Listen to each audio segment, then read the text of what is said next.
Hey guys, welcome to webinar 4, Email Marketing 101. This is a continuation from last week's webinar. I'm your host Bill at Success Academy 101. So today we're going to discuss the writing of effective emails. What is an effective email and how to write one, and also discuss some of the key metrics that you can use to measure the effectiveness of your email. And we're also going to go through a sample email together so you can get an idea of how to write good emails and how to sell within the email and how to get the ultimate sale is what you're trying to achieve here. So that being said, let's move on.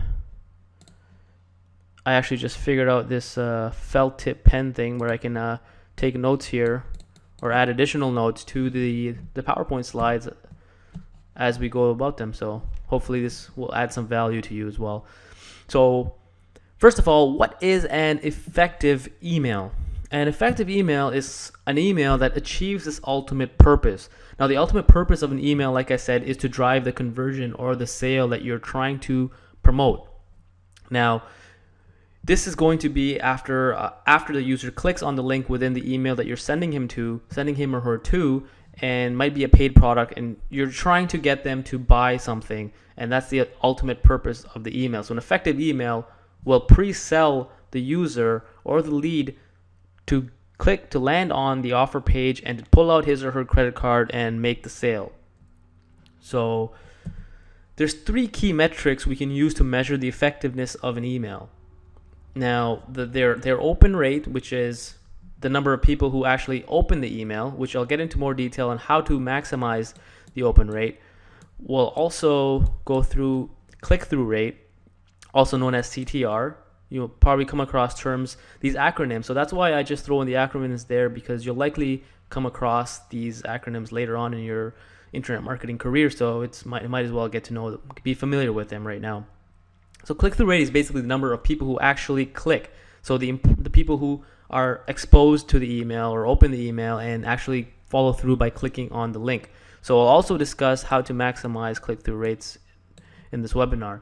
And conversion rate, like I said, is the ultimate objective of the email, and that's the action that the user takes after the click. Now, the reason why I'm saying that in a broad sense, because over here I specifically said the sale is what we're trying to achieve here, and that's if we're promoting as an affiliate or you want them to buy something. That's the ultimate objective. Now, this might not necessarily be your objective, because remember from previous webinars, we're not just sending commercial messages, we're not just sending commercial emails, we're also sending value-added emails, which could be to just general information. We could be sending them to a video that we did or a blog post that we did. So in that case, we're not necessarily looking for the sale. The metrics that we'll look at simply is the open rate and the click-through rate, but we're not necessarily concerned with conversion rate. So that's one example. Another example where we might not be too concerned with the conversion rate is if we're selling solo ads, which is basically, if you haven't already come across that from the week's material, a solo ad is basically an ad that you send to your list, and you're only concerned and paid by the number of clicks it generates. So this is a very important metric, the click-through rate. And we'll get into solo ads in the next webinar, so I'm not going to discuss it too much here, but I hope you're familiar with the idea of what a solo ad is. So because that's important to your success as an email marketer for sure. So conversion rate is also tied to some calculations that we make on the effectiveness of an email ad, such as earnings per click, or EPC, as you might come across it. And value per lead is a calculation that I'm going to go over in this material, in this week's material as well. And these are just things that you might want to calculate to show you the returns on your marketing efforts and the revenue that you're generating, and show you an opportunity cost of where to mail, what certain offers to mail versus offers which you don't want to mail, and they will be based on things such as earnings per click. And of course, that's driven by the conversion rate. So I'll get into this stuff in more detail as we go through the webinar. So if you're a little confused by these metrics and these terms right now, don't worry about it, because hopefully it'll be a little more clear by the end of this webinar. So the first thing we're going to discuss is open rate. And open rate, like I said, is the number of people who open your email divided by the number of emails sent. So let's say, let me just run an example here. So let's say you send your email to 1,000 people, or sorry, let's say 100 people open your email, divided by 1,000 people that you send the email to. So you have 1,000 people on your list, and 100 of them open. In that case, 10%. 10% is your open rate. So that's pretty straightforward, the open rate, the calculation that's behind the open rate. Now, why is this important? We'll get obviously you want more people to open your email. I mean, the more people that's going to open your email, the more people are going to click on your email. The more people that click on your email, the more people that are going to buy the product or offer that you're sending them to. So naturally, you want to maximize the open rate to the highest possible number. Now, the open rates can be as low as 3 to 4%, and that's generally more apparent in those churn and burn lists, which I've covered in last week's webinar. And that's where you're just sending them offer after offer, and they're less likely to open your email, because every time they open their email, they're going to see something that's going to persuade them to pull out their credit card. So naturally, they're not going to want to open your emails. And that's not necessarily something bad, as I said. 3 to 4% is not bad if you have a lead generation method that's bringing you in hundreds, thousands of leads a day. So in that case, you can have a huge list, and a 3 to 4% open rate on a list of 100,000 or 200,000 is not so bad, right? Because it's a numbers game. So it's not necessarily bad, but 3 to 4% is generally low. They can also be as high as 50%. I mean, we've sent emails from Success Academy 101 list, and right now they're at nearly about 50%, and that's really, really good. But that's not something that would be sustained in the long term as leads get old and you have more stale leads in there, and people are just generally not interested over a period of time, which is normal. So your open rate can be as high as 50% during the beginning stages of a list building, beginning stages of a list that's being built. So just keep that in mind. The general industry standard is 10 to 15%. So that's about where you'd aim to have your open rate within after some period of time when your email marketing. You should try to be at about 10 to 15%.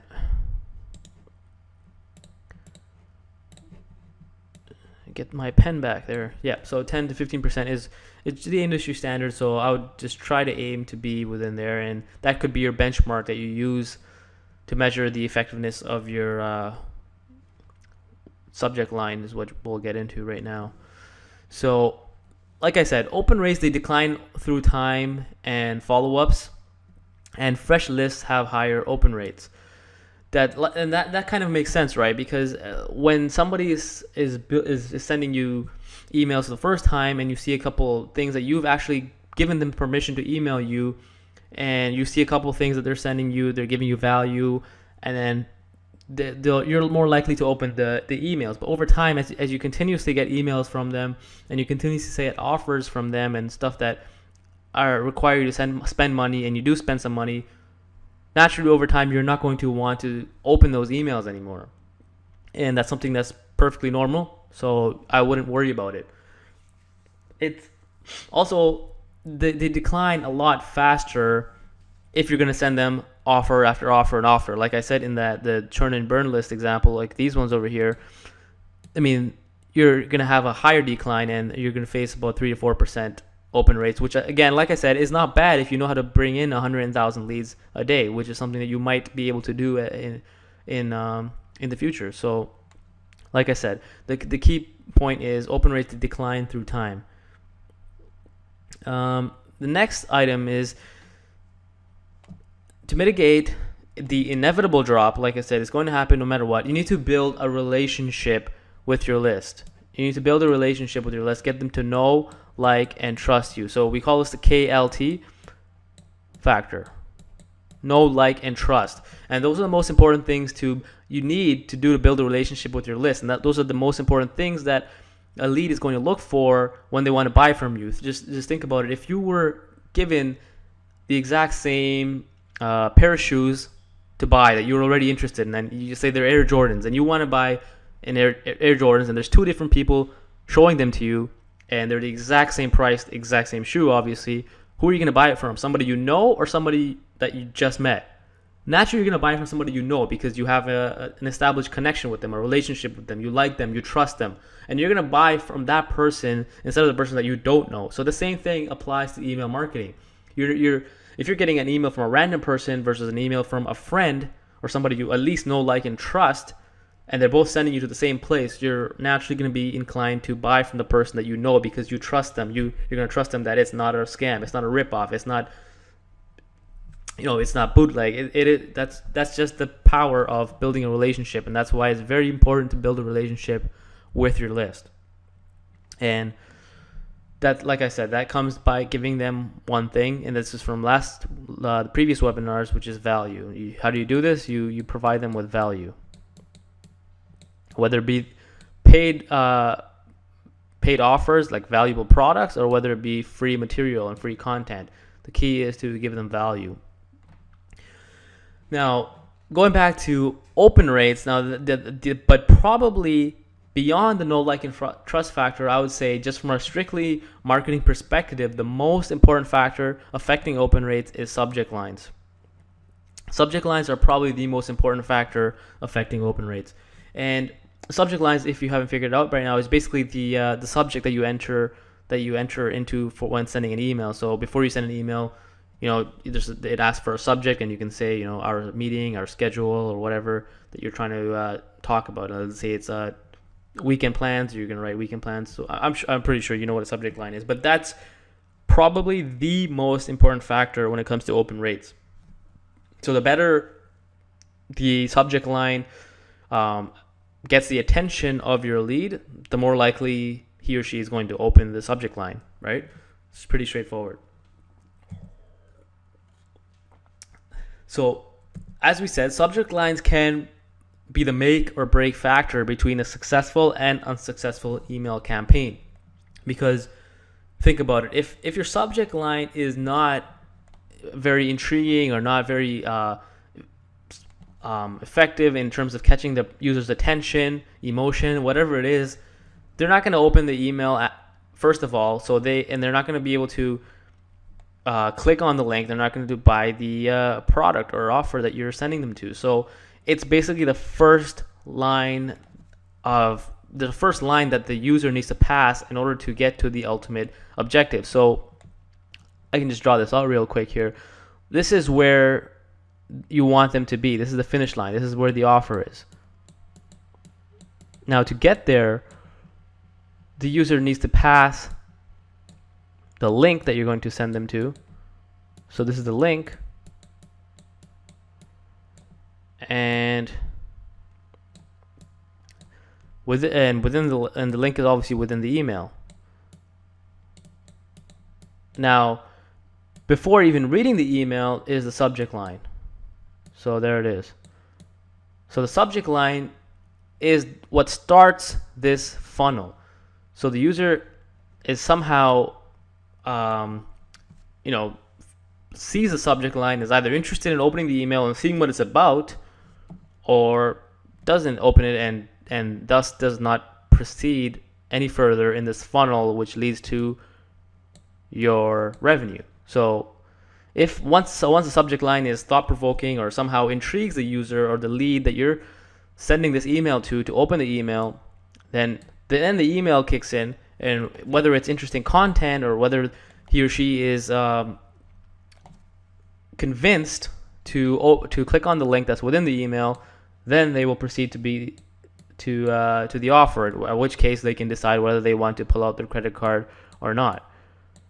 So, like I said, so this kind of shows you the importance of subject lines and why it could be the make or break factor between a successful and unsuccessful email campaign. Because if the subject line's not well written, they will not open the email. They don't open the email, they won't click on the link. They don't click on the link, they're not going to see the offer. They don't see the offer, you're not going to make any money. So that's why subject lines are really, really important. And now you need to always test your subject lines.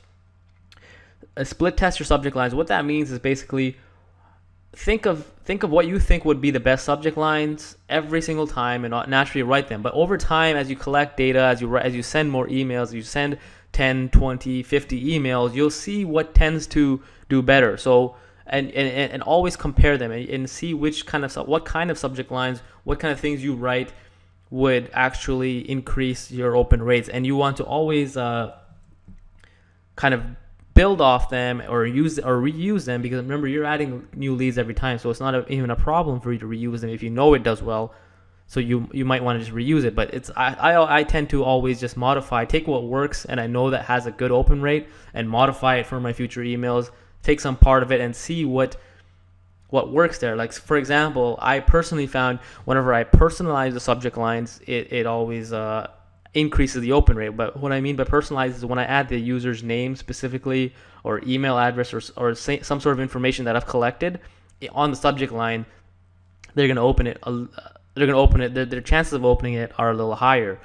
So within autoresponders, you can actually send emails that are personalized with the data that you have. Like when you're actually collecting the email, and you're sometimes collecting the name and the email, right? So you can pull that data and use it within the email or the subject line. So if I write something like, let's just say for example purposes, the subject line is, "Hey, how are you doing?"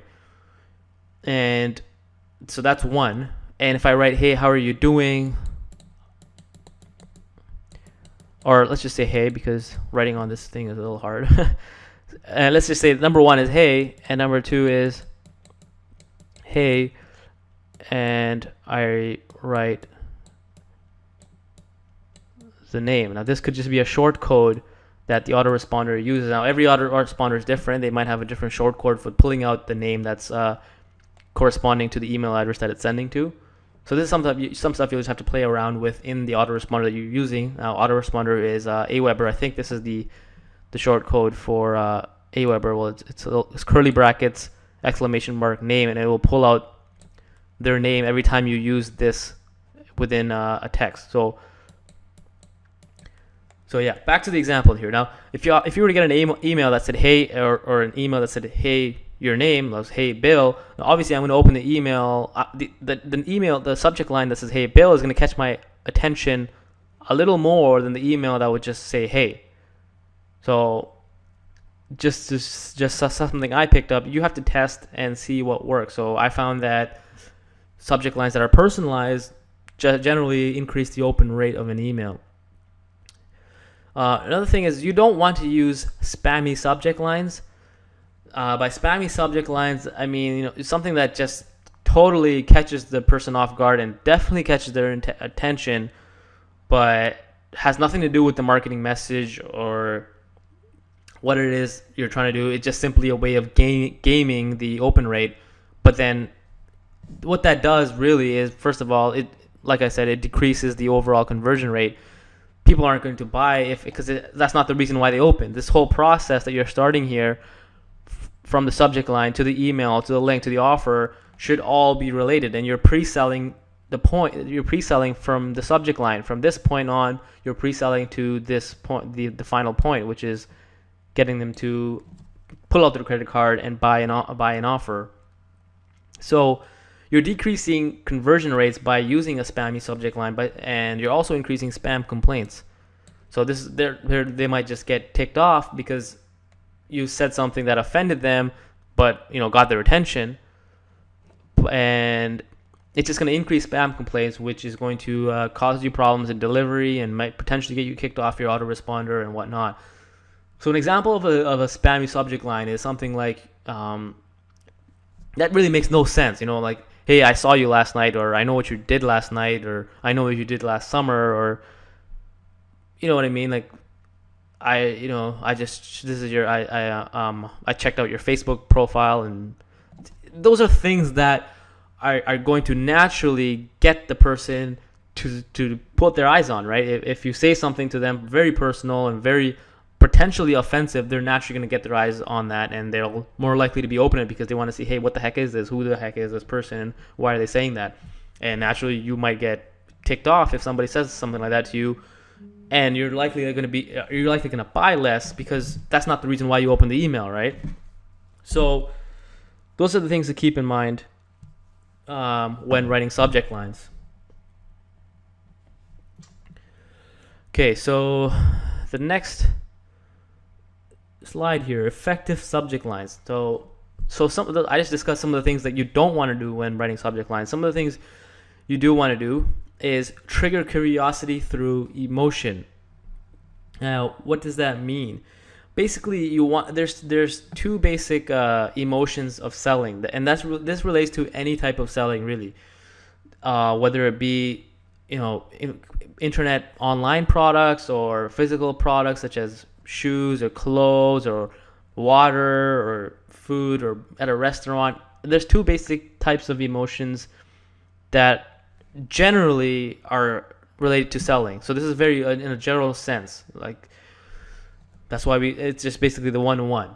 So there's this escaping pain, and that's one, and there's moving towards pleasure or happiness. So escaping pain is something like loss or a fear of losing something, or or just getting out of general pain and some sort of problem, problem that you have that could be that's aggravated, and you really and the selling part of the selling is bringing out that pain. So you know what it is that you're trying to escape, and the solution rests within the product. And another one is move towards pleasure. So that's something that you want to better your life, better something. You want to achieve some sort of success or some sort of freedom, something that makes your life better or easier. So it could be something that just makes your life more convenient.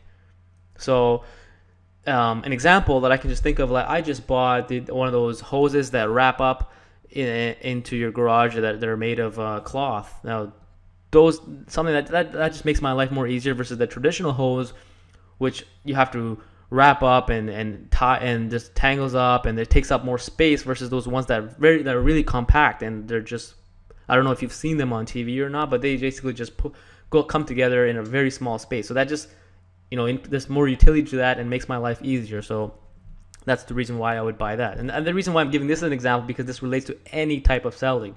It's not just selling stuff online or internet products. So these are the two basic emotions of selling that will help you become a better marketer.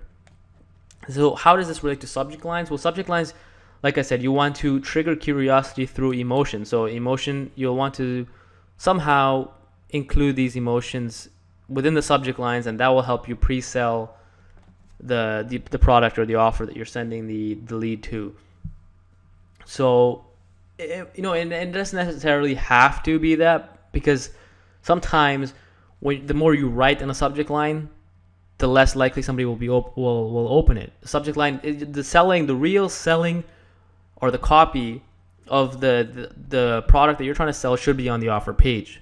These are things because if you're filtering way too early in that process, in this process over here, if you're making a very, very specific and personalized and and you're really trying to do the selling from this point, the people who end up here will naturally be very high quality, but you'll probably end up with less people here, and you might potentially make more money if you hadn't filtered them through a really, really effective subject line that says, hey, I'm going to show you how to quit your job within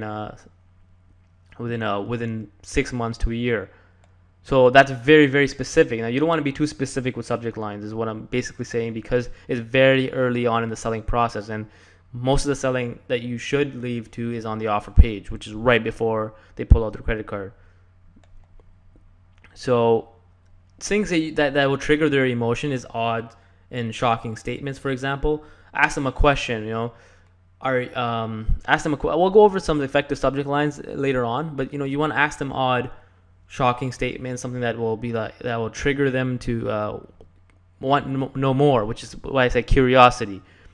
I think more than emotion, you want to make them click on your email to open it up based on curiosity, and that itself is an emotion, right? Because you want to know more, and then you're intrigued. What is this thing? Is it gonna? How does it affect me? And if you think about it, things generally affect you in one of two ways. Either it either adds to your pain or increases your pleasure. So you want to make it very, very odd, shocking, and somehow spark their curiosity. Another important, very important thing is speak like a friend. How are you going to word the subject line if you were to write it to your friend? If you're writing the subject line very commercial and very professional, like, hey, Mr. So-and-so, this is your last time, limited time opportunity. I mean, come on, who's going to open that? Now, if you get an email like that and you get an email from your friend saying weekend plans, which one are you going to likely open? You're not going to open something that says weekend plans. Now, I'm not suggesting you use weekend plans because that might fall into the category where we said it was a spammy subject line, right? So there's a fine line, and that's something that you have to figure out as you go on, and you'll learn more about it as the more you do it. So that's why we have a preset autoresponder series and subject and sample emails that we sell as part of Success Academy 101 that you might want to take advantage of, because they will help you better learn the art of writing emails. And another thing you want to do is get on the list of other people, as I probably said in previous webinars. Get on the list of other people in your niche, other authorities that are sending emails, and see what kind of emails they're sending. So that will also help you increase your email sending or writing abilities. So yeah, so now let's just go through some examples of subject lines. Like I said, this one I always found works. Hey, just write hey. Now, if you read that, doesn't really have any emotion or anything attached to it, like I said over here. But then remember, it sparks curiosity. So it does spark curiosity because you're just writing hey. And now, like I said, hey with their name on it will likely do better, because now it's personalized and now it sparks their curiosity because somebody is talking to them. Are you going to open an email that says hey, or are you going to open that says hey, your name? I would personally open an email that says hey, Bill, because it's more personal to me, and I want to know what this person is saying because they obviously know me, right? Or that's at least what you think, and that's the idea, because you do want them to know you through the various emails that you send. So the next one is, have you seen this yet? Now this is a statement, a question. This is something that intrigues, again, their curiosity. And it might be something that, you know, if they haven't seen, they might feel like they're missing out on. So that's something that you'd want to open that email, because what is this thing? What is he talking about? Am I missing something? So that's something that would trigger somebody to open an email. Have you seen this yet? Now, they don't know what you're talking about, and that's part of it. You don't have to tell them what you're talking about in your subject line. That's one of the biggest mistakes most internet marketers do, is they give out too much up front. And that's when somebody's walls come up, right? If you're trying to sell somebody, you got to talk like a friend. You got to loosen them up, and then you got to make the sale. It's like scoring a date, for example. I mean, you're not going to approach somebody and just ask them to start a sexual relationship with you right off the bat, right? That's like selling something. You're going to talk to them. You're going to take them out on a date. You're going to get to know them, and then maybe you can score with them sexually. This is, the same thing. To get them to take out their wallet, you have to build a relationship. You have to do it over time. And if you say something like, this is a limited time offer on your subject line, automatically their walls are going to come up. Like, nope, I'm not opening this email. What are you trying to sell me? This is natural. It's part of human nature, and it's something that marketers have to adapt to. So another one is, I can't believe this. So as you can see, you can see the general trend here. It sparks curiosity. What is this person talking about? Am I missing something, or is this going to help me? The same thing. I'm really upset right now. Notice I use upset in caps. So this really gets their attention. Now, you don't want to use too much caps, because this might be triggering spam traps and spam complaints, and they might just end up in the spam box rather than in the user's inbox.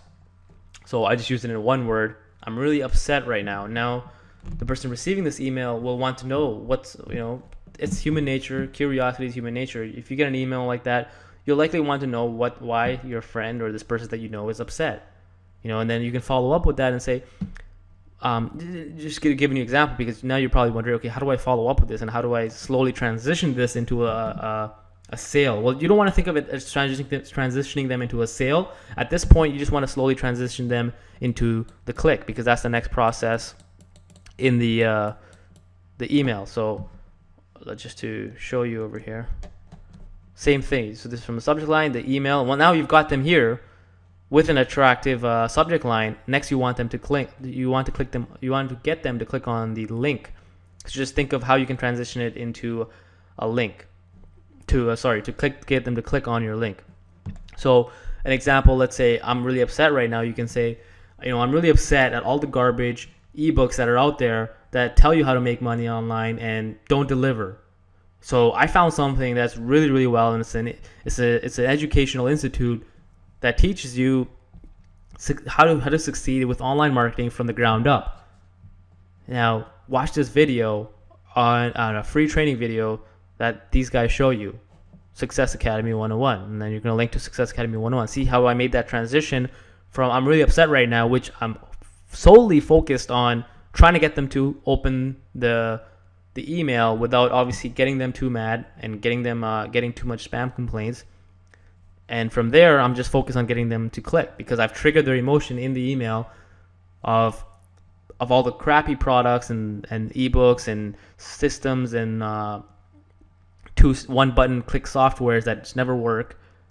But I found something that you might be interested in, and it's a training video that you'll really like, and point them to the link. So it's somewhat of a pre-selling, like I said. So some other subject lines: are you still interested? I think you get the idea here. It's just this rhetorical, open-ended questions that really, really work. So you want to use some sort of questions that are just open-ended, and it can really mean anything, but then slowly transition into getting them to click on the link that's within the email. Are you around? So I mean, how do you transition that? Are you around right now? There's this you'd want to really watch this right now.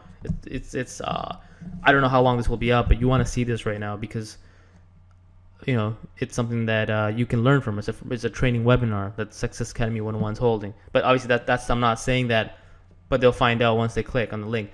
And keep in mind, you don't have to do too much pre-selling at this point because these are people that you've already collected, that you've already targeted, and you're collecting them based on a specific target. So these are people that already want to make money online. These are people that already want to lose weight. These are people that are already interested in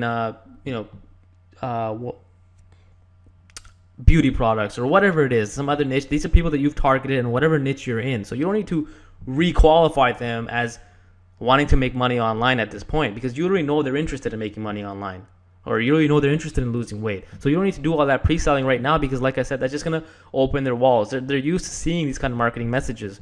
So you want to keep it as open-ended and vague as possible without causing spam complaints. That's really what you want to do. And like I said, it's a fine art that you need to practice over time. And a lot of people, one of the most important things is writing effective emails. So there's something you'll get better at over time, but these are just samples that you can see kind of where I'm getting at. Okay, so the next metric that we're going to cover is the click-through rate. The click-through rate is the number of people who click an email link divided by the number of emails that are sent. Now, some autoresponders may calculate this differently, and what they would do is basically instead of number of emails sent, they'll do it based on the number of emails opened. So in that case, the open rate, the click-through rate will be higher in this case. So in this case, it might be 20%, whereas over here, because it's 20% of the number of people who actually open the email, whereas emails sent, if you're doing the calculation based on emails sent, it'll be a little lower. It might be 5%. Aweber uses this first calculation over here. So number of people who click an email link divided by the number of emails sent. So it'll be a smaller number, but that's the number that we will refer to, and that's what the formula that we will refer to as the click-through rate. And that's what Aweber uses, and that's what I think most people use. So I just wanted to make you aware of this second method. It really doesn't really make a difference if you think about it, because when you're comparing email swipes, you're naturally going to compare them using the same method. You're not going to compare this formula with this formula. As long as you're comparing apples to apples and oranges to oranges, it doesn't really matter. That's what I'm trying to say. But for consistency purposes, we'll stick to the first formula. So number of people who actually click a link divided by the number of emails sent, the total email sent. Okay, so the industry standard is 3 to 5%. And again, like I said, and when I say industry standard, that's within the business opportunity niche, and that's the niche that Success Academy 101 is that you'll be promoting. And it might be higher in different niches, and it might be higher in the higher relationship you have with the list. It might be lower with it might actually be lower. It could be as low as 1%. I've actually seen 1% click-through rates, and that's usually within, again, the churn and burn model, where you're sending them offer after offer after offer and not even trying to build a relationship with the list. But I'm saying it like it's something bad. Again, like I said, it's not something bad if you know how to generate 1,000, 2,000 leads a day. It's not bad because you're still making money with that. And I mean, it's just not a long-term model. But if you're going after the long-term model, then you want to build a relationship with them and you want to give them value, and you're more focused on giving your list value and nurturing your list through free content, through a mix of free content and paid content. So based on that, the industry average is 3 to 5%, and that's something you should try to aim for regardless. As a new internet marketer, you should try to aim for within these industry standards that I'm giving you. And again, this is within the business opportunity niche that Success Academy 101 is in.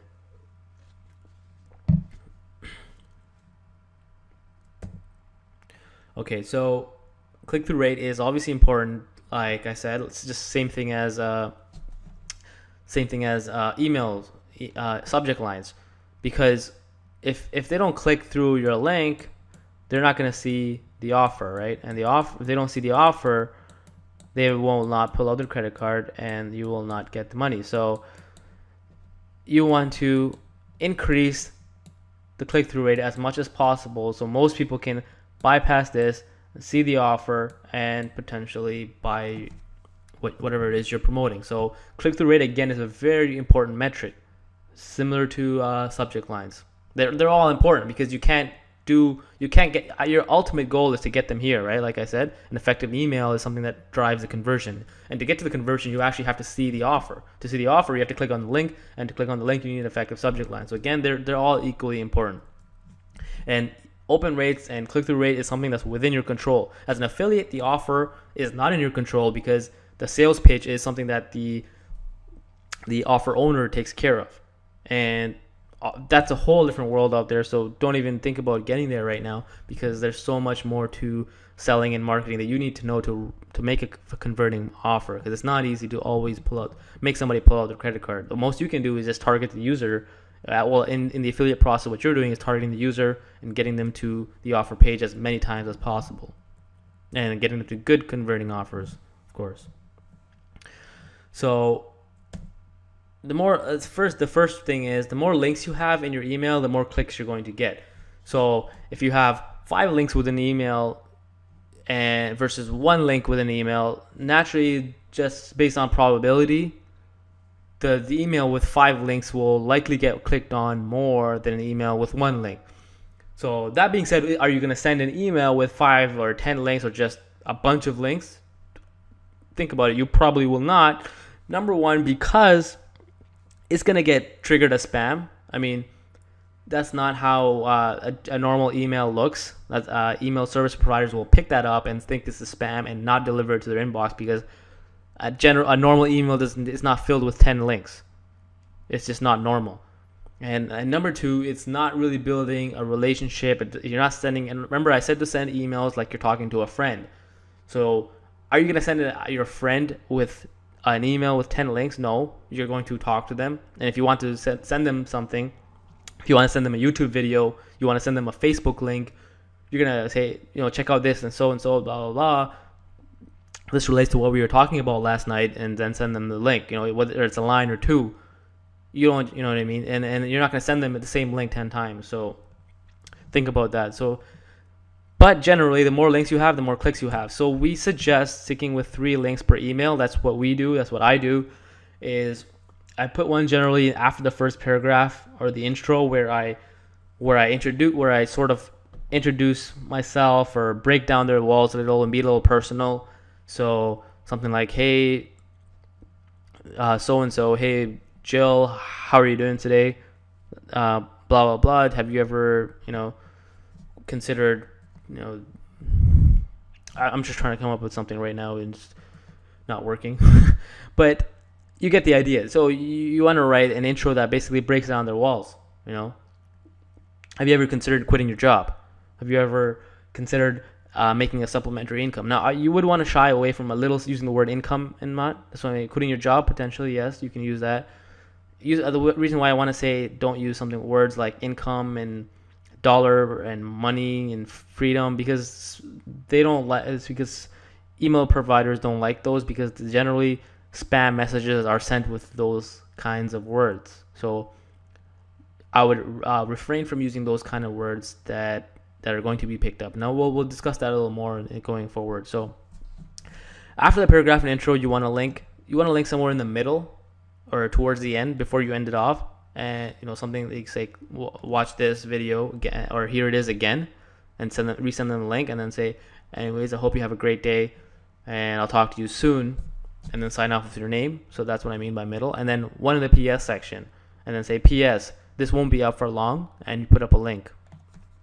So I generally send 3 links per email, and it's spaced them out within the email. So after the first paragraph, somewhere in the middle, right before I end it off, and below my signature in the PS, in case they still haven't clicked on it while reading the email.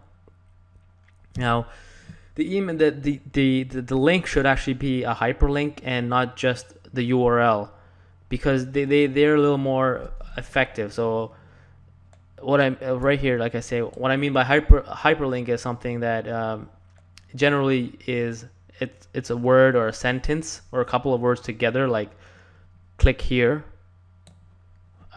which is not a good one, is what I'm just about to get at.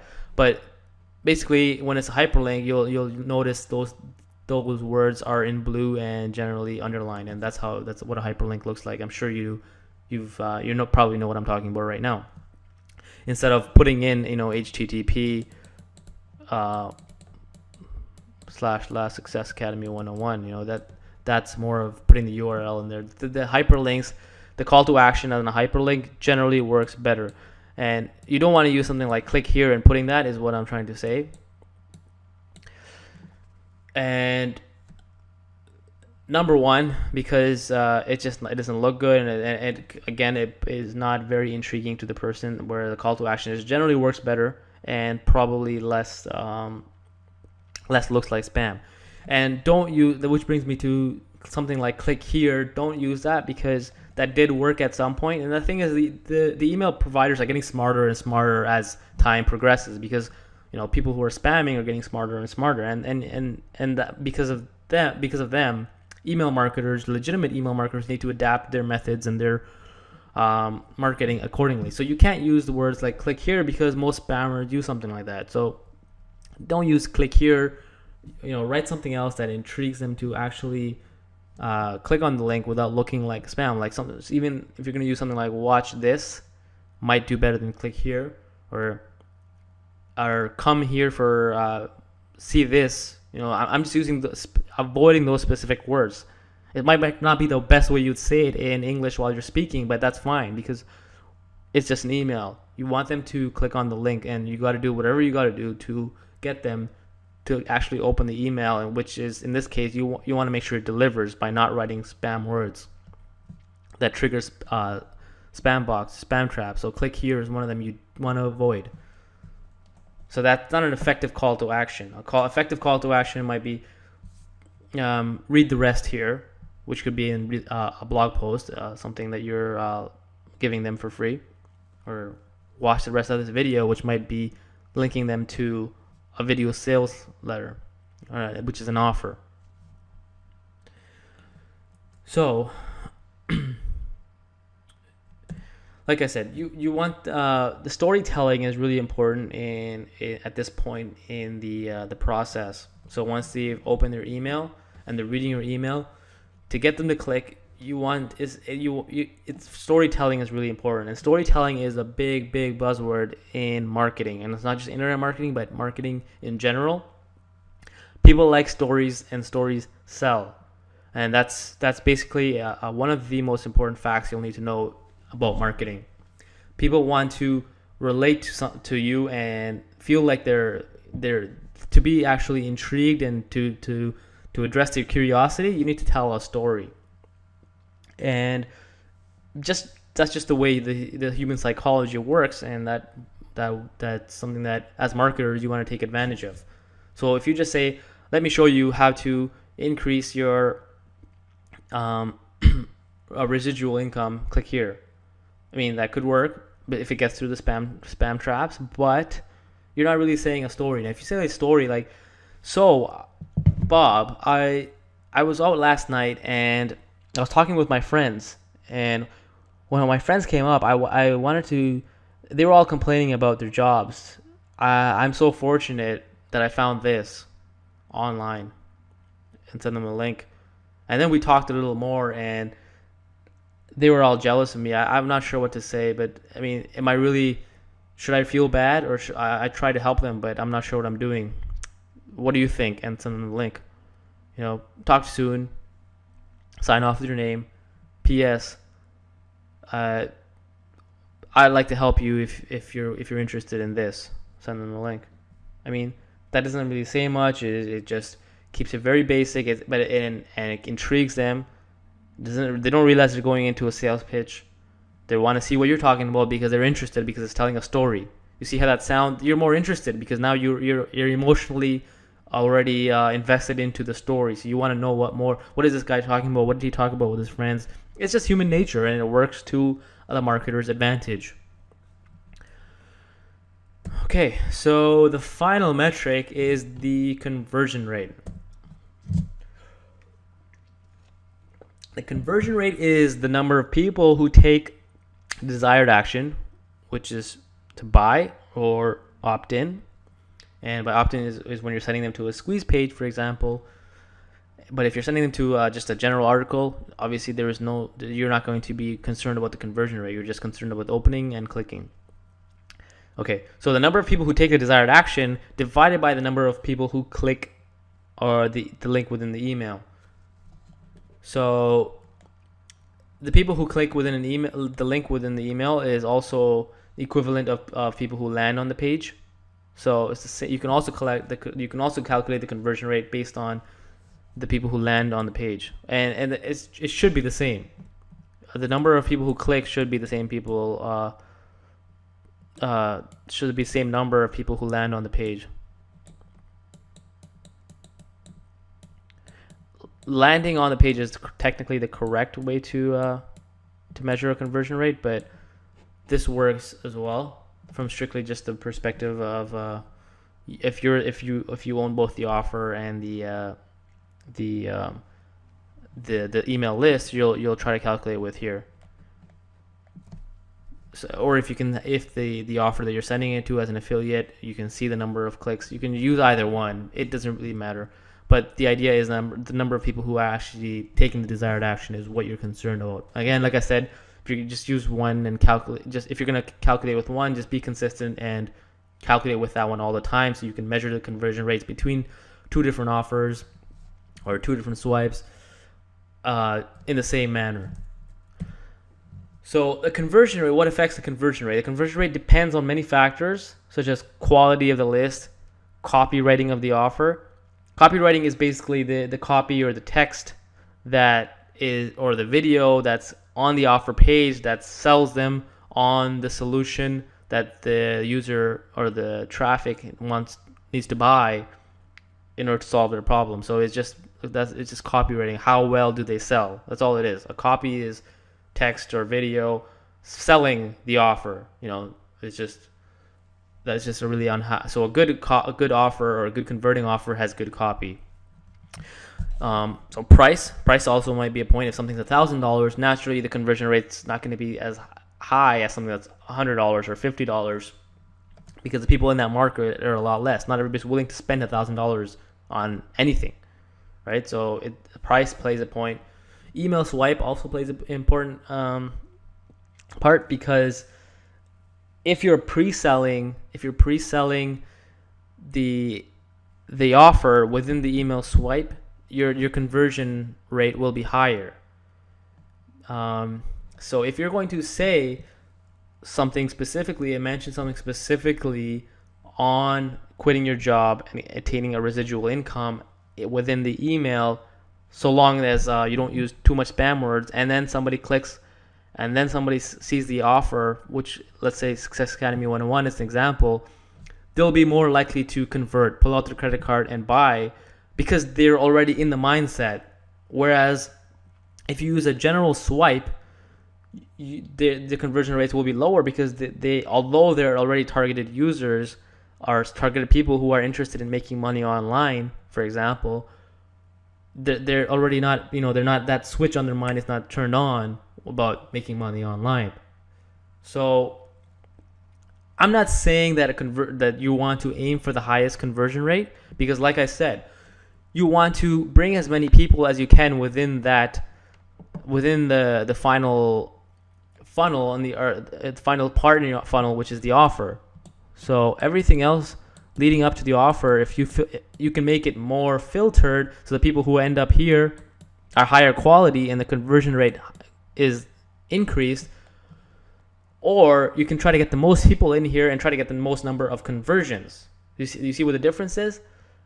A highest conversion rate is not necessarily the best, but you want the highest number of conversions. So that's why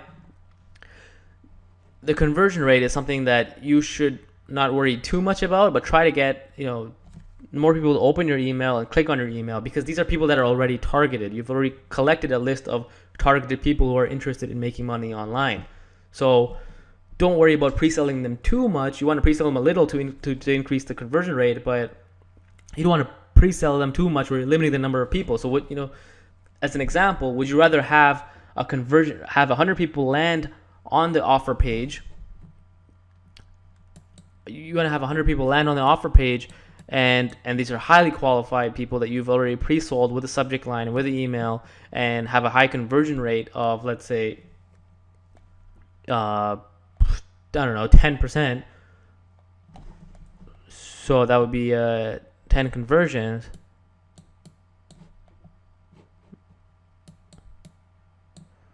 So 10 conversions, and let's say at $50 per conversion, $500. Or would you rather have 500 people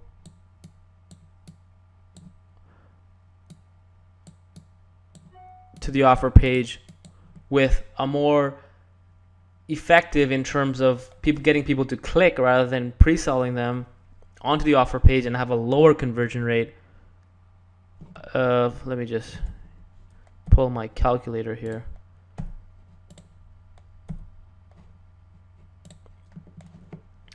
So let's say you have 500 people, and what is going on here?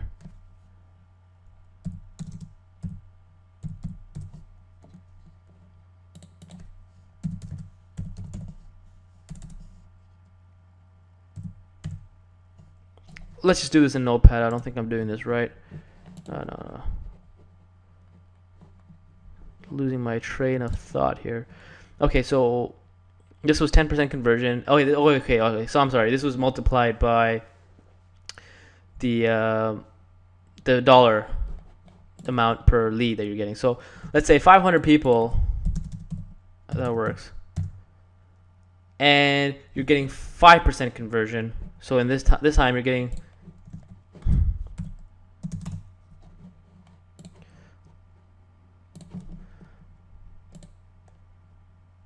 okay, so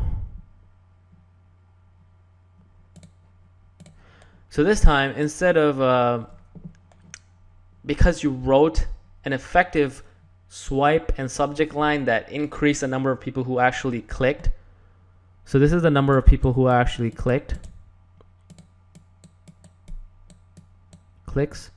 So one's 500 and one is 100. These are the number of people who actually clicked their email, because this one you pre-sold really high. They're really interested in making money online, because then the people who clicked are very high quality. So you got a 10% conversion rate, which is high, versus in this one you got a 5% conversion rate, let's say for example, but you got 500 people to click. So that would be 25 conversions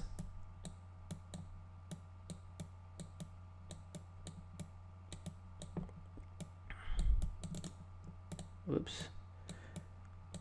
25 conversions, which leads you to, if we're doing the same example, same product, which gives you $50 per conversion, and this one gives you 10 conversions,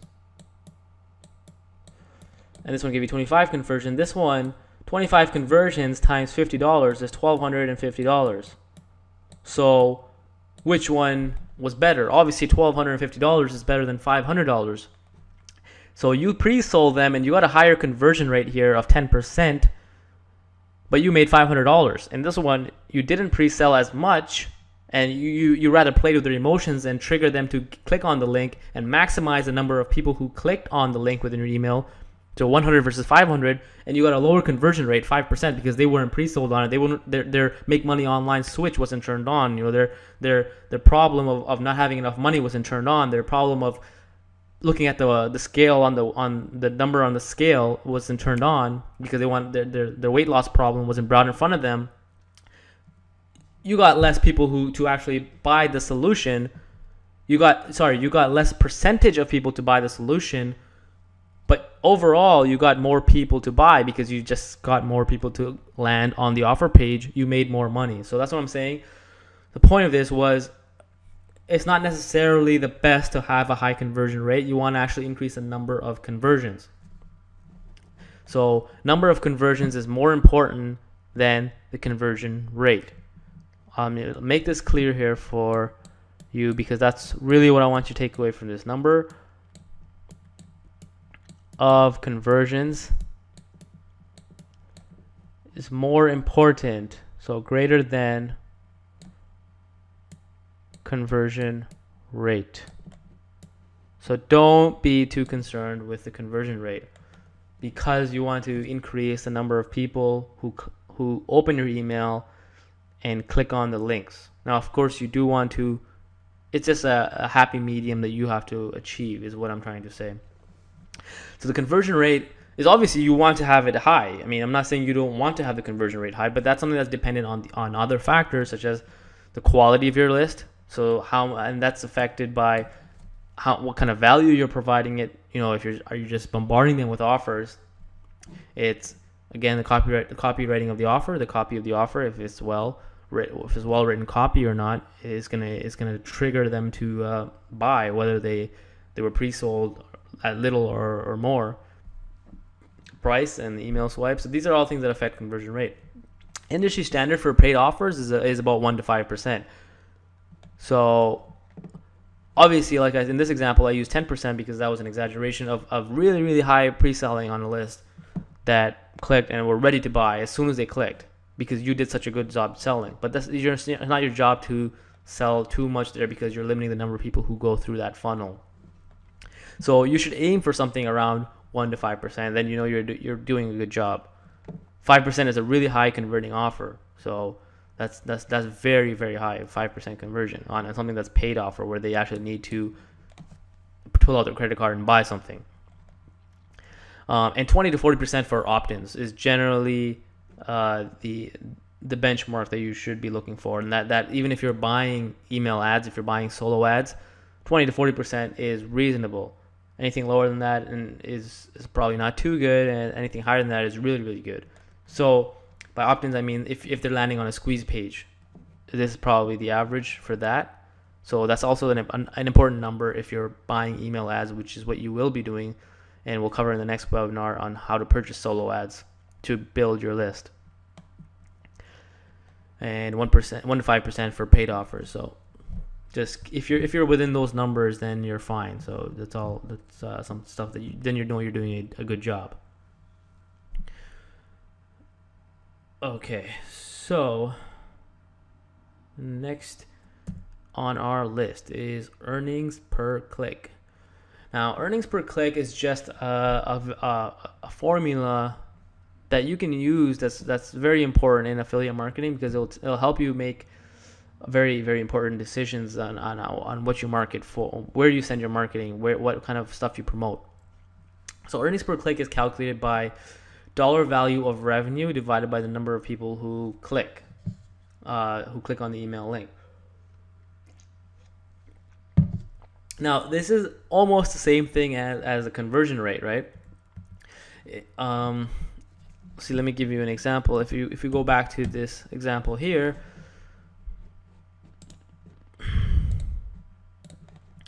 so the earnings per click on this one,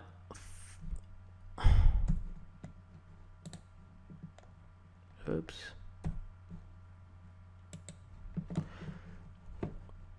So the earnings per click on the first example here, where we sent 100 clicks and got a 10% conversion and we made $500. So the EPC on that is 500 divided by 100, just $5 per click, which is a really high conversion rate, and I'm sorry, EPC, and a high conversion rate. And this one we got 1250 divided by 500, so we made 250. So that's half the EPC.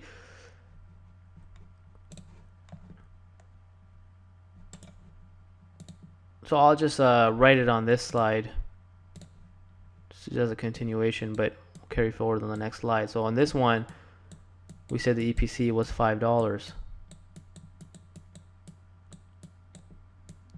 And this one, we said the EPC was $250, so half.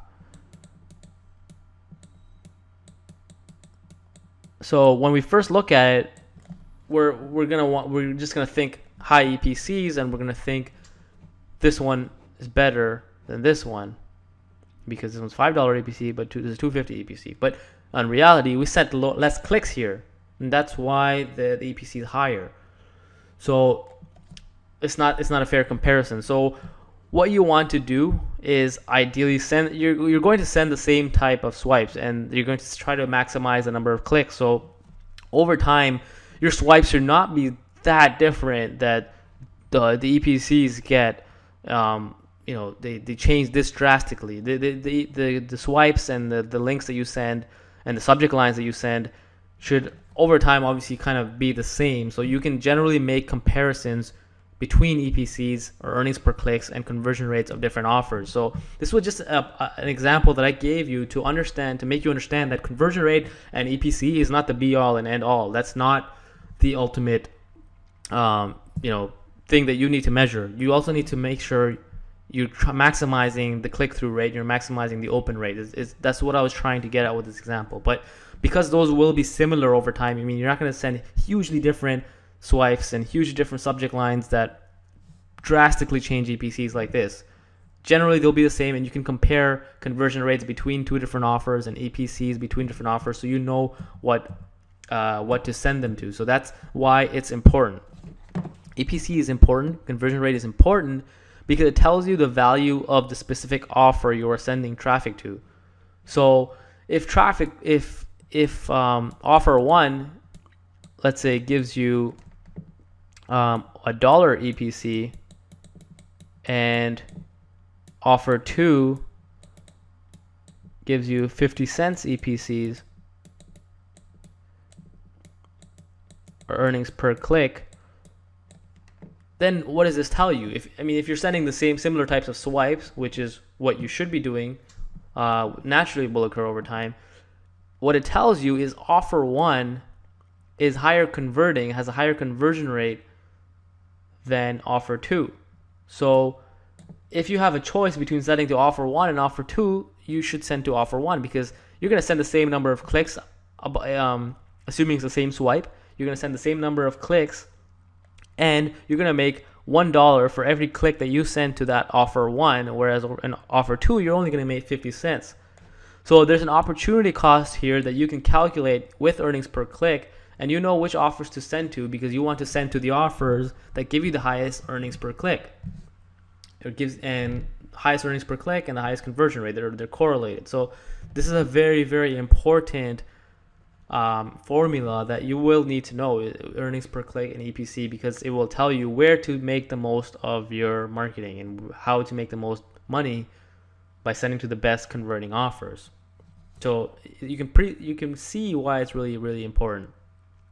The industry average for business opportunity for our niche is 25 cents to $1 EPC, or earnings per click.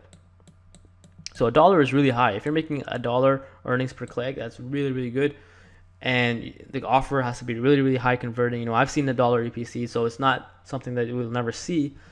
But in 25 cents, the low end is not that great, but you know, it's average. It's something that you could, you know, you might, the offer didn't do too well, but that's fine. You can only know if an offer does well and if it converts, if it gives you a sale by sending traffic to it. Otherwise, you won't know. I mean, they tell you what other affiliates are doing sometimes, but they have different lists, they have different marketing methods. So it's really up down to your list and how well it converts with that specific offer. So the industry average is 25 cents to $1 EPC. So ideally, you should be looking to send something in there, not below there. And if you're doing above that, then even better. Again, so another important EPC that I want you to know of, which is a very good benchmark for you to have, is the EPC, earnings per click, on solo ads.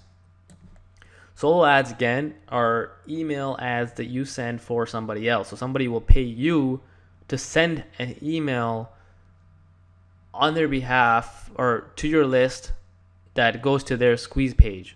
So likely goes to their squeeze page. Somebody's going to pay you on that per click. It's the same way when you're going to buy solo ads to build your email list. And remember, I said solo ads are one of the most effective forms of paid traffic. So similar to how you're going to build your list, you're going to take solo ads, you're going to buy solo ads and send them to your squeeze page.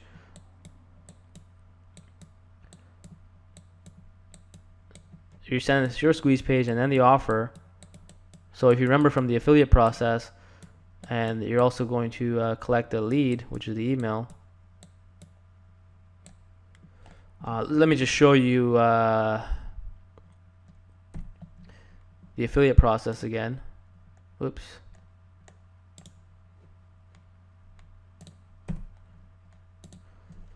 So here's the traffic that you're going to buy: paid traffic, email swipes, solo ads. You're going to buy the traffic per click, and as I said, on average, the cost of that is 30 cents to 45 cents. So you can potentially make the same if you're selling solo ads at 30 cents to 40 cents per click, which is your EPC.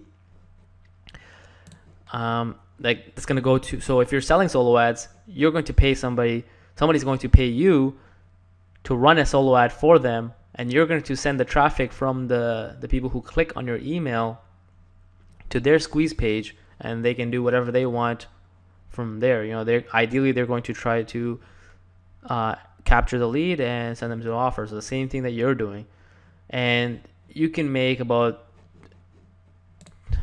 30 cents to 45 cents per click. So as you can see here, over here, you're getting paid directly as a function of the number of clicks you can send. So you're obviously going to try and maximize the number of people who open your email that you send, and then maximize the number of people who click on the link after they open the email. So you're not even worrying about conversions at this point. So that's what I'm saying. You really need to focus on writing effective emails, and that's what this whole webinar is about. So why did I bring this up? This is very important because if you're making, let's say, 25 cents EPC on sending affiliate offers to a paid offer, and you can't seem to get above the threshold of 30 to 45 cents, then you might as well send them to solo ads. You might as well post ads, post in groups, and which we'll get into the next webinar on how to sell solo ads and how to buy good solo ads and what is a good solo ads. We'll get into the next webinar. And we also have a solo ad course in Success Academy 101, how to become a really good solo ad vendor, which will pretty much give you guaranteed EPCs of 30 to 45 cents. So if you're making less than this, then you might want to send solo ads.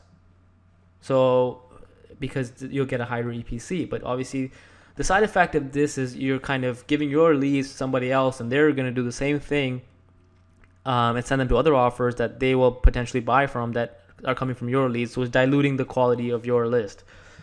So that's an opportunity cost that you might want to consider. So if you're only if you're making about 28 cents, I mean, on an offer, I would rather make 28 cents on an offer than make 30 cents on a solo ad, because I'm giving away more of my own leads, people who I've built a relationship with, to somebody else, because they're likely going to send the traffic to their squeeze page, right? They're likely going to send the solo ad traffic to their squeeze page and get the lead. So for that 2 cent difference is not a big deal to me. I'd rather, over in the long run, I know I will make more than a 2 cent EPC by keeping the lead to myself and not sharing the lead with somebody else. But this is an important an average that you need to be aware of. Okay, so moving on. Another calculation that you want to be aware of is value per lead, and that's basically how much each lead or email is worth to you, and that's determined by the overall conversion rate that you're getting in your marketing efforts. So the higher conversion rate is the higher value per lead, and similar to EPCs, it's not too important. I don't use this calculation too much, but I just thought you might want to be aware of it. I'd rather go with EPC, but I'll just cover it real quick. So don't if you're not understanding it, don't worry too much about it. So the higher value per lead means you pay a higher cost. It means you can afford to pay a higher cost for lead. If you can afford to pay a higher cost for lead, it's easier to scale up.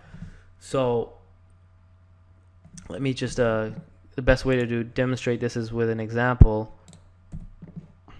and I'll pick the same example over here. So over here, this is from the same diagram that we covered in webinar 1. We got 10,000 visitors targeted. We sent a list to sent an email ad, let's say for example, to 10,000 people. We got 10% to people actually click on the email ad link, which is from somebody else's list. So we're buying a solo ad, and we got 1,000 visitors on our landing page. From our landing page, we got 30% conversion, so we got 300 emails.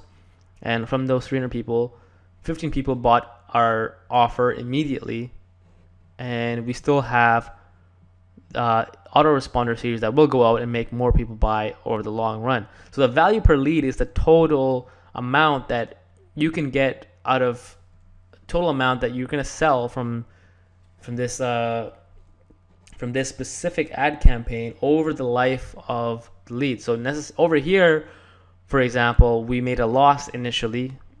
I don't like to use the word loss because it's not necessarily a loss, because you haven't calculated the full ROI isn't come back right away, and that's a common mistake or common expectation mistake that most new marketers make. It's okay. It's not a loss. It's just something that it's an investment. You got 300 leads as an asset, and that's something that will repay itself eventually over the follow-up. You make a lot of money in the follow-up. A lot of sales will come in the follow-up emails to this offer or to other offers. So in this case, $1,000 cost got a $750 sales. Now let's say, for example,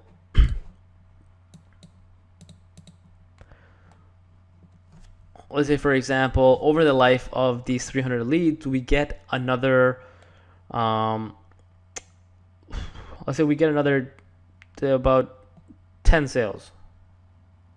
We probably likely get about 5 to 10 sales. Let's just say 10 sales, just so I can illustrate this example to you in real quick. So let's say we get another 10 sales in this part right here, where we're sending them emails from our autoresponder to these 300 people. Well, in this case, the 300 people. Let's see if we get another 10 sales. It could be the same people who buy the 15 people who buy the first offer. They might buy another offer that you're sending to at some point in time. So let's just say from 300 people, it's very reasonable actually, that 10 people from 300 buy another $50 product or the same $50 product. So that's another $500 plus $750 that you made initially in your first on your first redirect to an offer as soon as they opted in your squeeze page. So that's $1,250 you made over the life of these 300 leads. And these 300 leads, what did it cost you? It cost you $1,000 if you remember from up here. So $1,250 divided by 300, that's an average value per lead That's an average value per lead. So the value of the lead is calculated with revenue it brings in over its average life, not just up front. So it wasn't just the 750 that we made right away, but over time, from the 300 emails, we generated 10 sales. And this could be over a month. This could be over a couple of weeks. This could be over a month. It could be 2 months.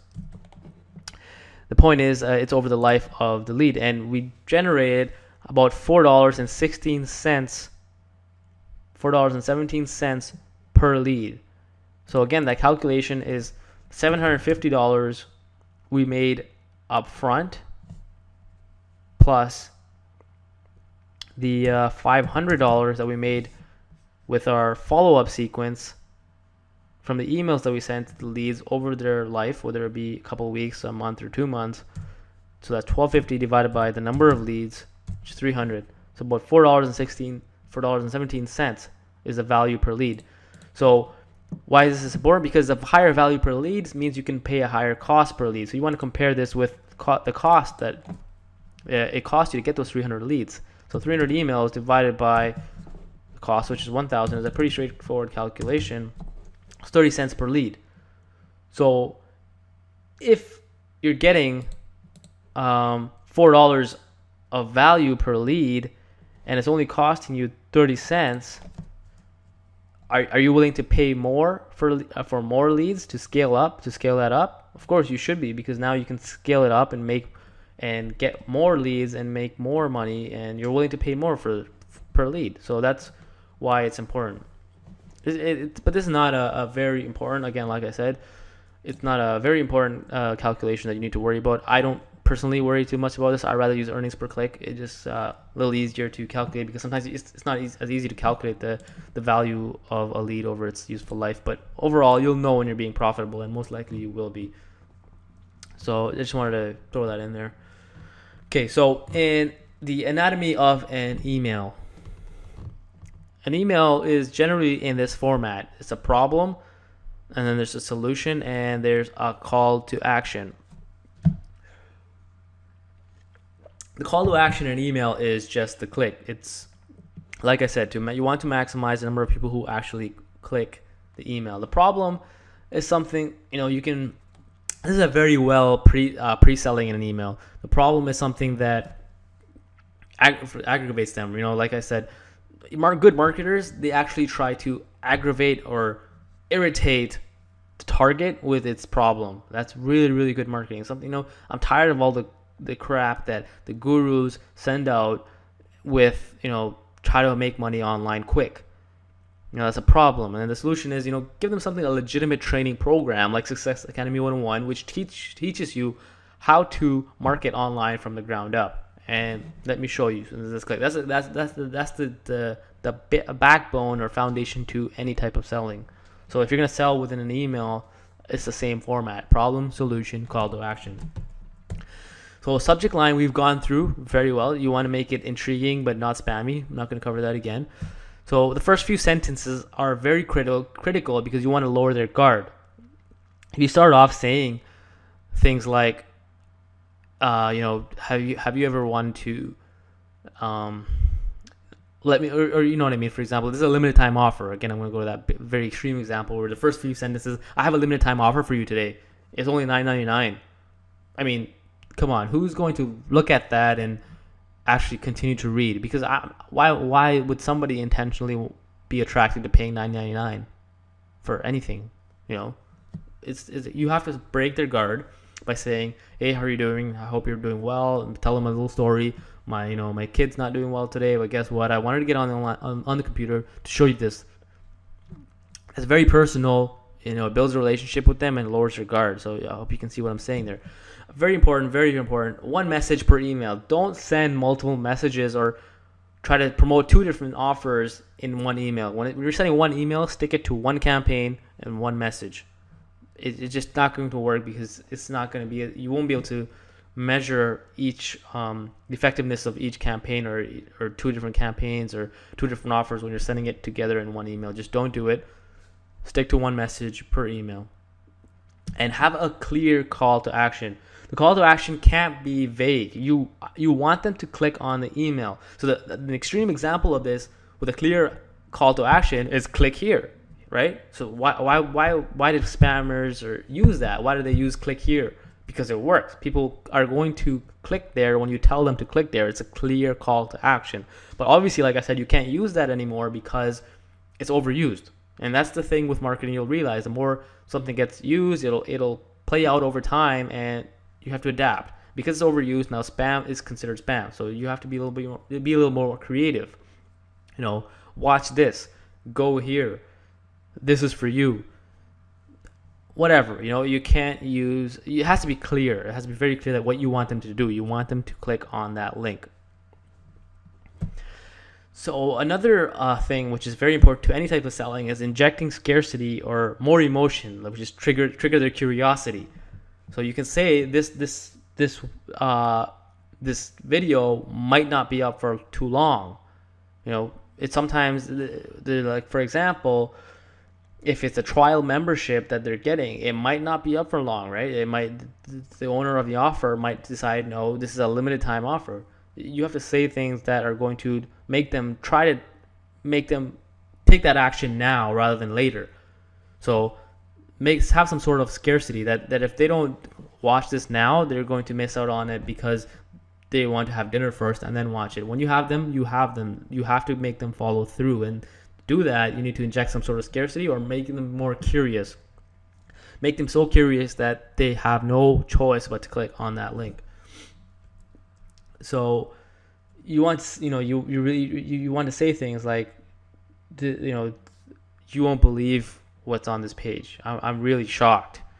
So now that you're going to get them curious, you're going to get their emotions involved, and they're going to want to know what you're talking about before going to have dinner and taking their shower and getting comfortable and then coming back, because the chances of them actually doing that are very slim to none.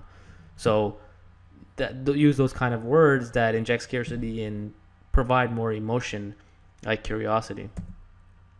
Okay, short versus long emails. Now, effective email swipes, like I said, go a long way. They can affect conversions drastically, like I said in that example. So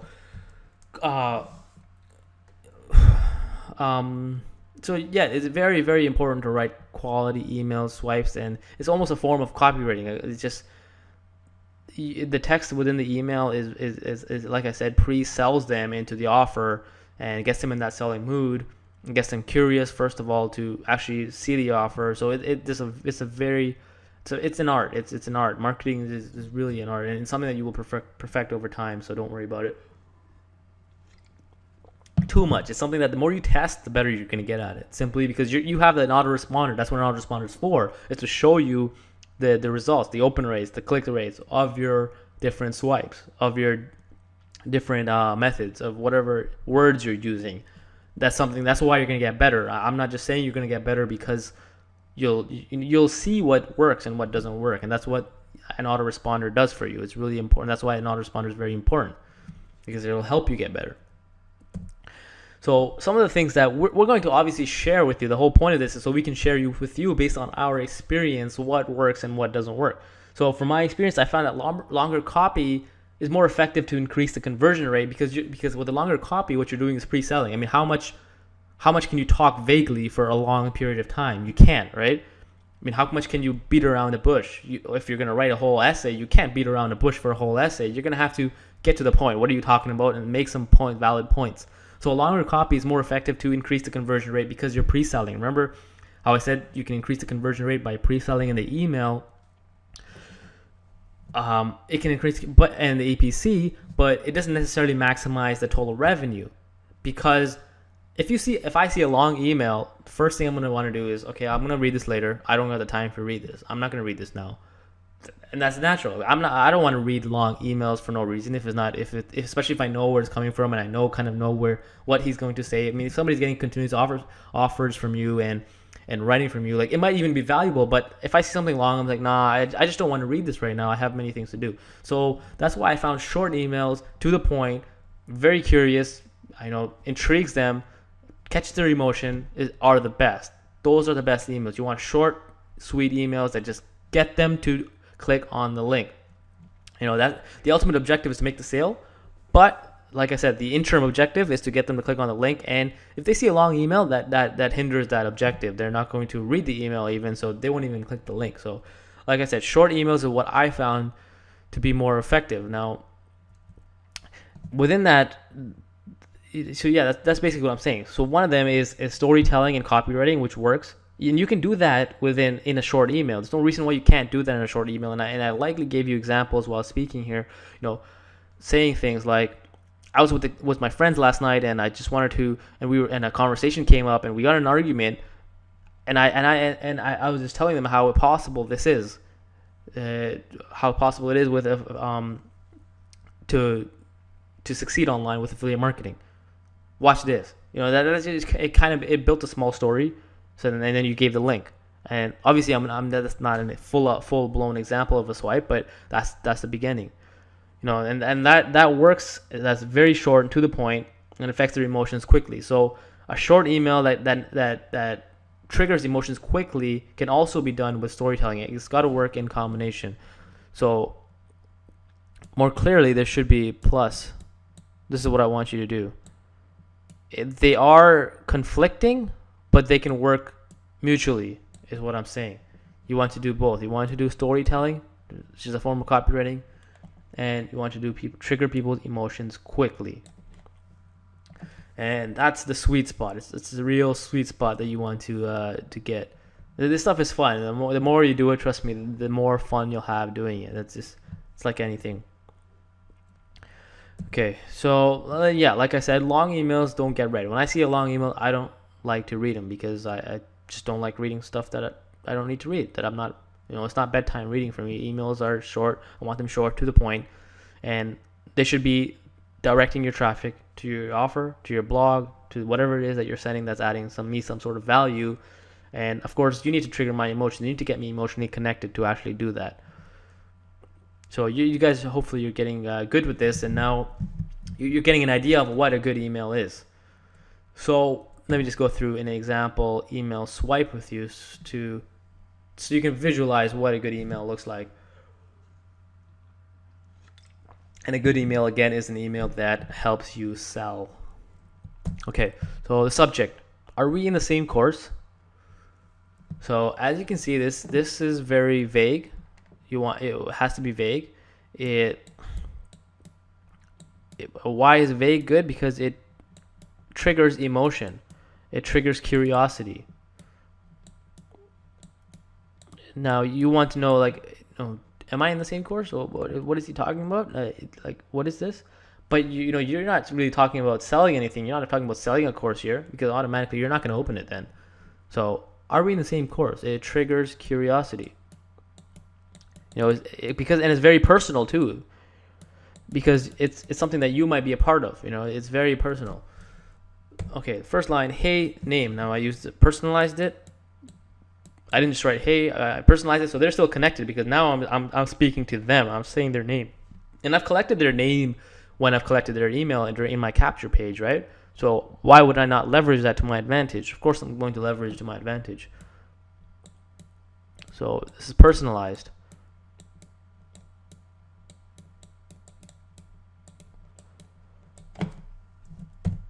How have you been? So this is breaking their guard. See that? I'm not talking about selling anything yet. I'm just breaking their guard. I'm getting them loosened up. You have to really loosen them up. Like I said, you want to score a date, you can't just go up to them and you got to build a friendship. You got to get them to like you. You mean either one? Of course, anything will work, but you got to loosen up their tenseness. That's what it's all about. That's what selling is all about. So lower the guard.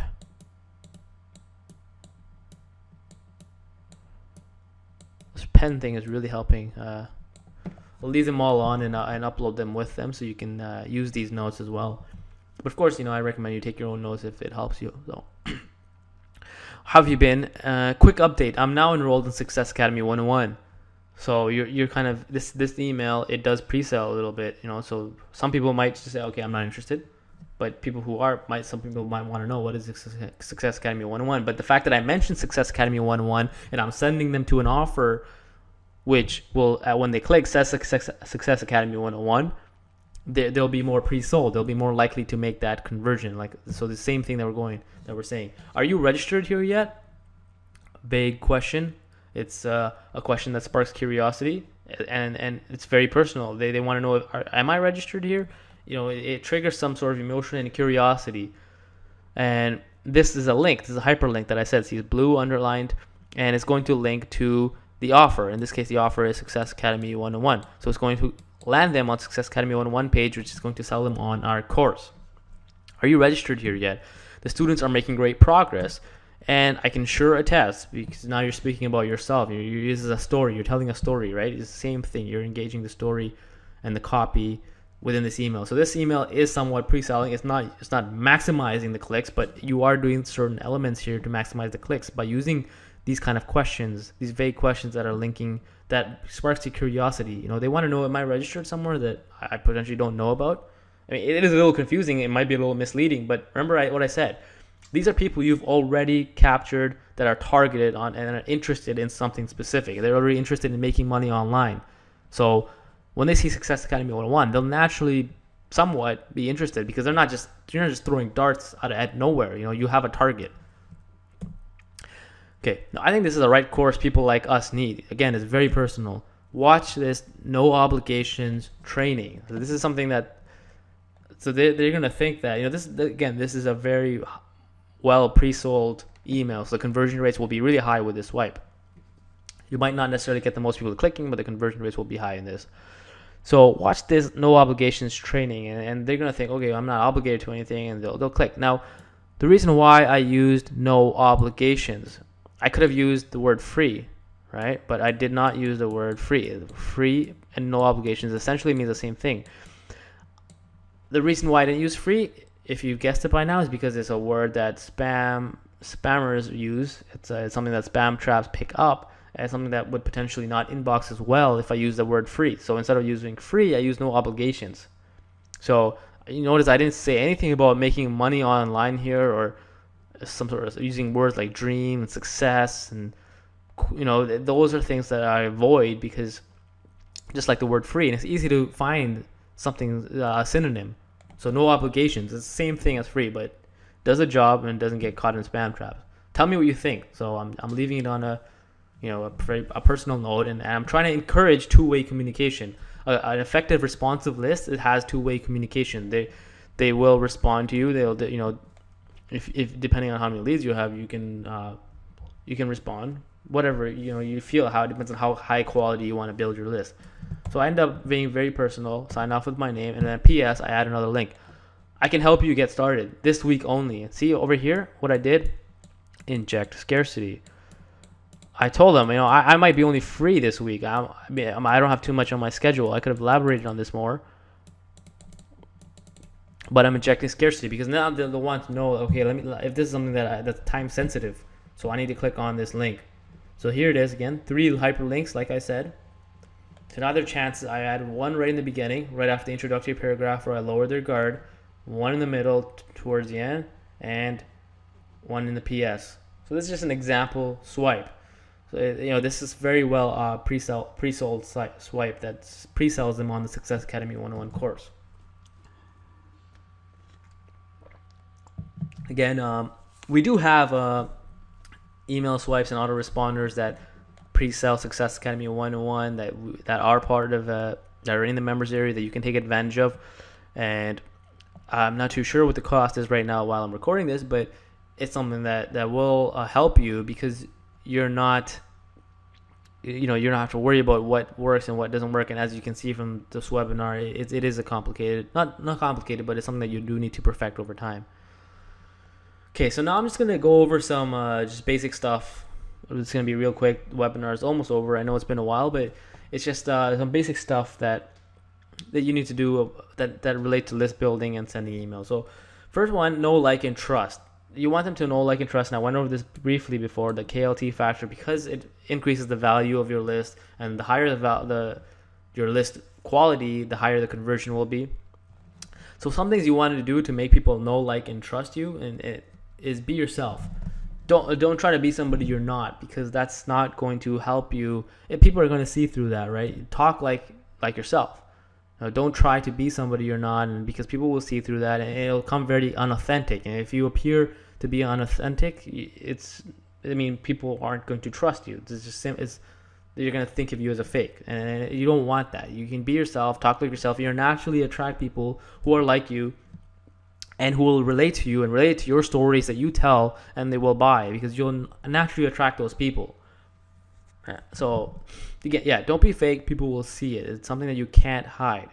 It's just be yourself, and people will like you. You got to build relationships with these guys. Talk and get them to know you better. So, how do you get them to know you better? Tell them about your family. Tell them about your friends. Tell them about your wife, your kids, your strengths, weaknesses, successes, failures. Discuss these things. Tell a story. So it's storytelling while building up the know, like, and trust factor is what I like to do. So if I'm going to tell a story, I'll also embed something about myself personally that gets them to know, like, and trust me at the same time, right? Because it's a story that is very personal. So it builds a relationship and builds two-way communication, and just it shows more transparency, and so you're more likely going to trust somebody who's more transparent and open about their life than somebody who's not and mysterious. It goes to that same question again. Would you buy from somebody you know, or would you buy from somebody you don't know? And if they're selling the same thing, you're obviously going to buy from the person you know, like, and trust. So that's very important. Okay, the next one is understand your lead. Put yourself in their shoes. What is it what do they want? What makes them tick? What's stopping them from taking action? So what you have to do is put yourself in your lead's shoes. And see, that's why we suggest starting off with Promoting Success Academy 101, because this is something that you have invested into, and something that you know what it is that you want, what it is, what makes you tick. So for example, you want to achieve a certain level of success online. You want to either make more money, or you want to escape your problems, your financial problems. Only you know. So it's easy for you to put yourself in the shoes of someone that might want to purchase Success Academy 101 course. So, what is it that makes them tick? Something like quitting your job. Let's say you hate your job, and that's one of the reasons why you joined Success Academy 101. Make them tick. Tell them how bad their job sucks. You may aggravate them. That's good marketing. You want them to feel emotional. You want them, because again, emotional sells. And what's stopping them from taking action? Potentially you're afraid of losing some money. You're afraid of losing $50. You're losing $100. What's stopping you from taking action? So Success Academy 101, right now we have a $1 trial. If you don't like it, try it for $1. If you don't like it, then don't take it. So that's how we break that barrier. Break that barrier from people who don't want to make that initial investment because they're afraid of losing it. So focus on these things. Focus on what they want, what makes them tick, and what's stopping them from taking action, and tackle and answer those through your communication with the lead. Tell them that we have a $1 trial. There's no reason why you shouldn't take action. It's only $1. There's no reason why you're potentially losing something of great value in your life, the potential to build a successful life and be your own boss and quit your job, and you're potentially not doing that, giving up that gain for losing $1. You know what I mean? Is that really balanced out for you? That makes no sense. So that's how that's how something that would tick for me. If somebody told me, are you willing to risk $1 to quit your job? Heck yeah, I'll do that. I'll give you $10. I'll give you $20. So it's not about, it's just finding out what makes somebody tick, and that's usually emotion. So as you'll see, a lot of selling has to do with emotion. Okay, so what makes people buy? Again, that's emotion. I didn't even have to think of that one, because it's something that you'll learn over time. And I've been through this earlier in this webinar. There's two general types of emotion that make people buy: move away from pain and move closer to pleasure. So, an example of emotions is a fear of loss, protection and security, future happiness, success, fulfillment, and so on. You know, these are things that you can keep, there's so many emotions that sell, but these are general. A fear of loss might be something that that if you don't take advantage of right now, you'll lose out on. You know what I mean? That's kind of like scarcity as well, but or it could be that's something. Hold on, just 1 second. Let me get a sip of water here.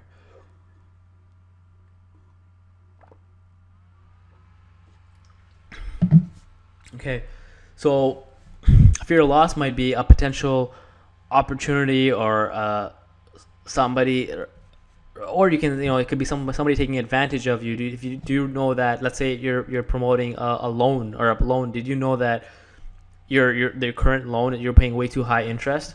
I can lower your interest. I mean, you're losing out. So now you're triggering the fear. Like, am I getting ripped off? So that's an example of that. Protection and security.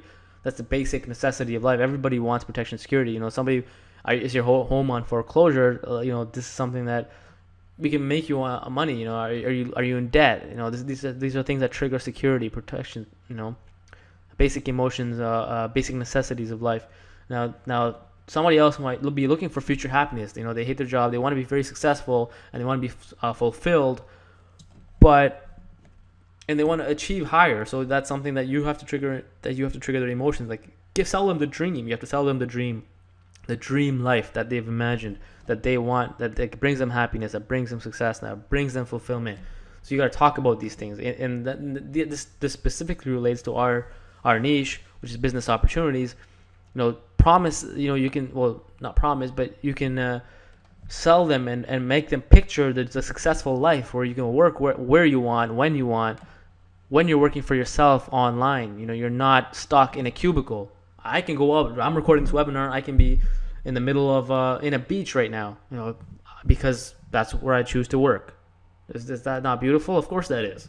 Is that something that would not that wouldn't trigger your emotions? Of course it would. Let me do it right now. You know what, guys? I'm in front of a beach right now. There's the water is so blue, and it's just blue and clear. The sun is I'm feeling the sun on my skin right now, and I'm just talking to you guys on this webinar, and it's a really good life. I mean, see how that automatically triggered. If you pictured it well, obviously that's just on the fly I'm doing this, but if you pictured it well, you would have thought all those things and gone to an emotional spot in your brain, and that breaks down the guards. It makes you tick. What it makes you tick? It makes you, like from the previous section, it makes you tick, and it makes you want to have what I'm describing right now. And a way for you to achieve that is making a successful business online. And to have that, you need to go through Success Academy 101. And to go through Success Academy 101, you just need to invest $1 up front. See how that works? So these are some of the things that makes people buy. And another one, it could be if just saying if you're talking about Success Academy 101 again in our business opportunity niche, if you just say, talk about how bad your job sucks. Don't you just hate being stuck in a cubicle all day, 10 hours a day for 12 hours? And before I quit my job, I was in my cubicle for 10 to 12 hours a day. If you talked about being in a cubicle and taking orders from your boss, that would tick me off. That would really trigger me, and that would really get me emotional. And if you told me, I know how to show you to make money online. This and this is a legitimate program, and it's a school that will help you, that will free you from the trap you're in right now. That would have, triggered me to make that buying decision and investing in Success Academy 101. So those are the things that make people buy. So the last thing here for today's webinar, I know it's been a long webinar, is just, but these are very important things that you guys need to know when writing effective emails, because you are in the business of email marketing. So you want to provide value to your list, and we've actually been through this in previous webinars, so it's just kind of a recap. You want to give them free content, blog posts, videos, news articles, besides just the offers. This webinar, we mostly covered how to send effective emails when you're sending them to offer, but you also want to give them free content to give them value. And valuable products and services doesn't necessarily have to be free stuff. It doesn't necessarily have to be free content. You can provide products and services that are paid, but they're valuable. So you know what I mean? They actually provide legitimate value when you buy the product. Success Academy 101, we're giving legitimate value. We're actually teaching you how to make money online. We're not just throwing you in the woods and trying to fend for yourself. We're trying to hold your hand and walk you to success, and because that's what we're genuinely trying to do. We're genuinely trying to provide value. So try to promote value to your product, for your list, and that's how you build a long-term business. Respond to them. If they write something to you that gives you they need some more help, respond to them. We're providing a service where we actually, if you have a question, we're going to respond to you. We try to give you the best of our services. Now, when we do that, we're also getting our know, like, and trust factor. And let's say we come out with another program or another service that gives you an additional value. Will you be more likely to buy that? Of course you will, because you see the value in stuff that we are already providing. So you're going to trust us in that the next product or service that we offer you, is going to be beneficial to you, because we've proven to you that we can provide value. So responding is something that, it encourages two-way communication, and of course increases the know, like, and trust factor. So even if you're not selling, your goals of getting to get them to know, like, and trust you and become an authority in their eyes should be achieved. So what this is saying is basically give them some free content or some stories or build some trust that will facilitate selling at some future point. So you don't necessarily have to be selling right now, but at least get them to know, like, and trust you, and at least get them to see that you're an authority in their eyes. And once that is achieved, selling is not a problem. Selling will happen at some future point. So that's it for today. I know it's been a long webinar. I hope you guys picked up a lot. This is very important material. So there was really no shortcuts around it. And like I said, this is a very important webinar. So I hope you took the most of it. And if you have any questions, as always, just send us an email and we'll be glad to help you. So that's it for today, guys. Thanks for listening, and hope you have a great night.